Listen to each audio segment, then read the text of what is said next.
ভাই শুনলাম ঢাকার বাইরে থেকে যারা অর্ডার করবে তাদের জন্য নাকি মাত্র 100 টাকা অ্যাডভান্স করলেই দিয়ে দিবেন ড্রোন। 100 টাকা অ্যাডভান্স করলে বাংলাদেশের যে কোনো জায়গায় হোম ডেলিভারি পেয়ে যাবেন ভাইয়া।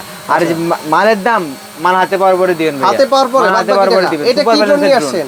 এটা হচ্ছে M66 ভাইয়া। M66 এক জায়গায় স্টেবল থাকে। দেখেন রিমোট ছেড়ে দিলে মনে করেন এক জায়গায় স্টেবল পেয়ে যাবেন। রিমোট তো আমার হাতে ভাইয়া। রিমোট আপনার হাতে, কিন্তু ড্রোন এক জায়গায় স্টেবল থাকবে। এত স্টেবল? এত স্টেবল। এটা দেখছেন, লুকিংটা দেখছেন, খুবই সুন্দর লুকিং একটা ড্রোন পেয়ে যাবেন। আচ্ছা, এটাতে আপনি রিমোটের সাহায্যে ক্যামেরা আপ এন্ড ডাউন করতে পারবেন। চতুর্দিকে সেন্সর পেয়ে যাবেন, সম্পূর্ণ ব্রাসেস মোটর থাকবে, ফাইবারের পাকা থাকবে, ভলিউম অপশন থাকতেছে, double camera, double battery, carry করার জন্য একটা সুন্দর ব্যাগ পেয়ে যাবেন। আর রিমোটটা কিন্তু জোস। রিমোটটা একটা ফোল্ডেবল রিমোট পেয়ে যাবেন। আর এটা কভারেজ বলা থাকে, আপনি 500 মিটার কভারেজ পেয়ে যাবেন। আর মোটামুটি আপনি 15 তলা সমান উপরে উঠতে পারবেন। এটার মডেল হচ্ছে M66। প্রাইস কত এটা? এর প্রাইস নিচে আজকে অনলি 7500 টাকা। 7500 টাকা। 7500 টাকা। আচ্ছা, যদি কেউ ঢাকার বাইরে থেকে অর্ডার করে কত টাকা দিতে হবে? ঢাকার বাইরে থেকে যদি কেউ অর্ডার করে শুধুমাত্র 100 টাকা ডেলিভারি চার্জ অ্যাডভান্স করলে হবে।